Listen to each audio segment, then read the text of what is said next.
as human beings, when we have a thought, it can only be positive or a negative thought, and your mind can't hold a positive and negative thought at the same time in your mind. So Right. basically, the law of attraction, it surrounds us. It's around us all of the time. It's a vibrational energy. It's that's out there, that's constantly reading how you're feeling. We have 60,000 thoughts a day, and Wow. as a human beings, most of those thoughts are negative thoughts. Yeah. So the idea is recognizing those negative thoughts, changing that around so that you're having more positive thoughts. And a positive thought is 10,000 times more powerful than a negative thought. So as we're going about the course of our day, the law of attraction is constantly reading what your thought is and matching that thought. And it doesn't know the difference between a positive and a negative thought.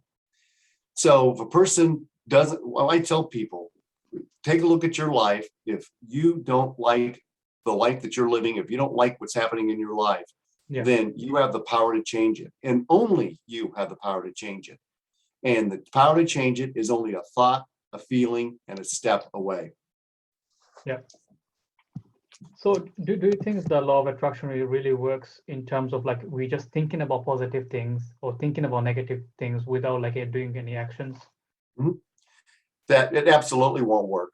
I kind of liken it to, say, for instance, a GPS system that you might have on your phone or might have in your car. When you get into your car and the GPS system comes on, you put whatever your destination is going to be into that GPS system. Yeah. And then that GPS system will tell you turn by turn by turn the direction to go in order to arrive at that particular destination. And if you don't ever put your car in gear, if you don't put it in reverse, back out of your driveway, put it in drive and start actually moving forward, that GPS system will just sit there and absolutely do nothing. So, so that's a good analogy for having someone feel or know that they actually need to get into action. So it's not our job to be able to determine how we're going to get there or how whatever it is that we want to bring into our life is going to happen. All it is to set the vibration, have the thought of what it is we want, and then let the universe or whatever your belief system is work it out for you. Yeah. So like I said, you can sit and think positive all day long, but if you're sitting and thinking positive all day long, it's never going to happen for you. Yeah, so what you must do is you must define whatever it is that you want, or the changes you would like to experience in terms of results, and then visualize them as if you already have them, and then let I say get rid of the cursed hows, release how it's going to come to you, because whatever it is that you want to bring into your life, whether that be a relationship, whether that be job, whether that be financial abundance, whether that could be improved health, is probably not going to come to you the way that you think it's going to come to you. That's why you've got to be open to all possibilities and allow those possibilities to come into your life. Yeah. So we have to have do you think written plan in order to law of attraction to work? So having a vision board, 5 years plan, 10 years plan, or do you think only it just work on the mentally? We're thinking about it before we go sleep or wake up in the morning, thinking about positive things and taking the action to it. But do you think it really works if someone writing it down on their journal and probably yearly plan or monthly plan? Writing, journaling is certainly, I highly recommend journaling, because if you write something down, it has a way of maybe implanting it further and deeper into your subconscious than simply just having the thought. Yeah. What I tell people to do is I teach people to do is to write a desire statement down.